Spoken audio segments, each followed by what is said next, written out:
Assalamualaikum warahmatullahi wabarakatuh.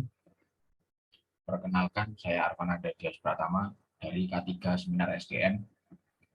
Di sini saya akan mereview artikel yang ditulis oleh Mbak Itu dan kawan-kawan pada tahun 2017 yang berjudul Effect of Employee Welfare Programs on Employee Performance, a Case Study of Kenya Railways Corporation, di mana penelitian ini dimuat dalam jurnal International Academic Journal of Human Resource and Business Administration, volume 2, isu 3, halaman 611 hingga 631.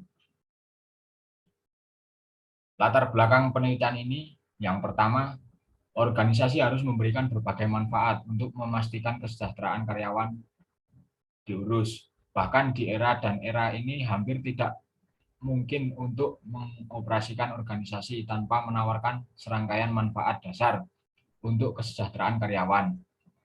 Organisasi harus memahami bahwa pekerja yang sehat dan bebas stres adalah aset utama bagi organisasi, dan karena itu harus memberikan layanan dan program kesejahteraan. Menurut Ankita pada tahun 2010. Kemudian pada poin kedua, pekerja atau karyawan sering tertarik ke organisasi tertentu, bukan hanya karena paket pembayaran yang tercantum dalam iklan, tetapi juga karena manfaat yang melekat pada mereka. Manfaat ini biasanya termasuk perumahan, transportasi, medis, pensiun, atau tunjangan pensiun untuk beberapa nama.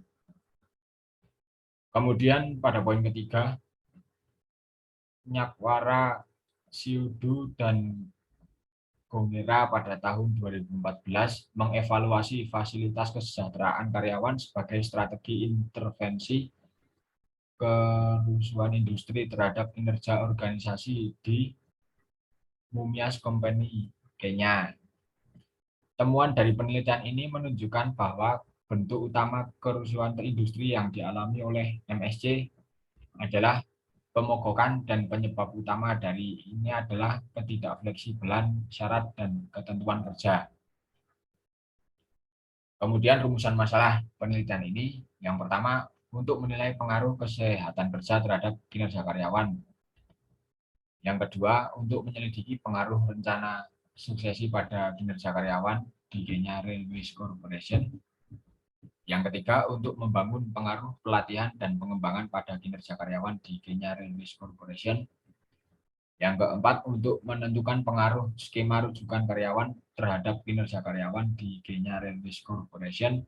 Dan yang terakhir, untuk memeriksa pengaruh kebijakan remunerasi terhadap kinerja karyawan di Kenya Railways Corporation. Kemudian metodologi penelitian.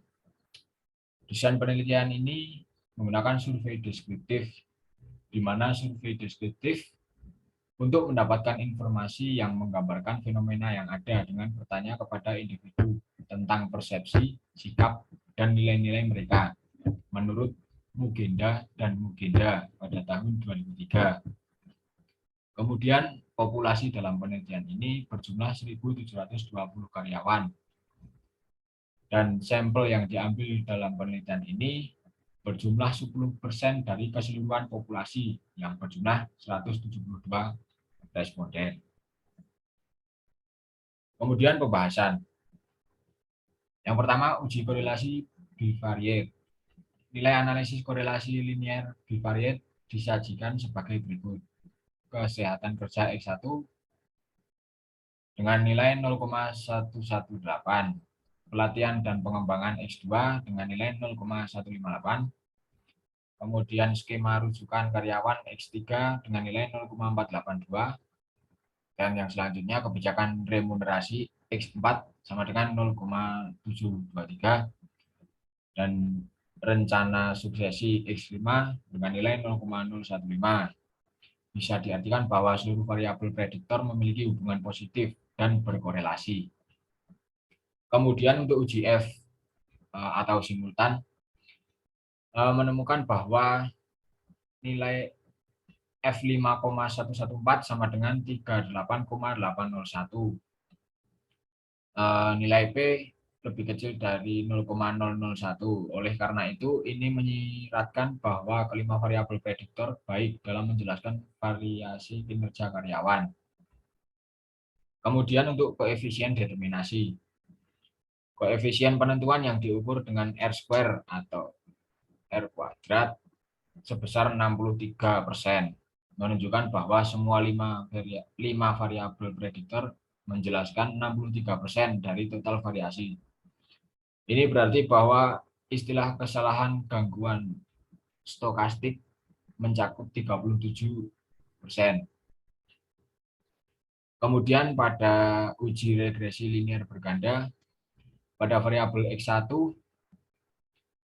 ditemukan pengaruh secara signifikan dan positif, di mana nilai beta 0,225 dan nilai P 0,036. Kemudian untuk X2 signifikan dan positif, di mana nilai beta 0,062 dan nilai P 0,023. Kemudian untuk X3 ditemukan nilai signifikan dan negatif, di mana nilai beta negatif 0,262 dan nilai P 0,039.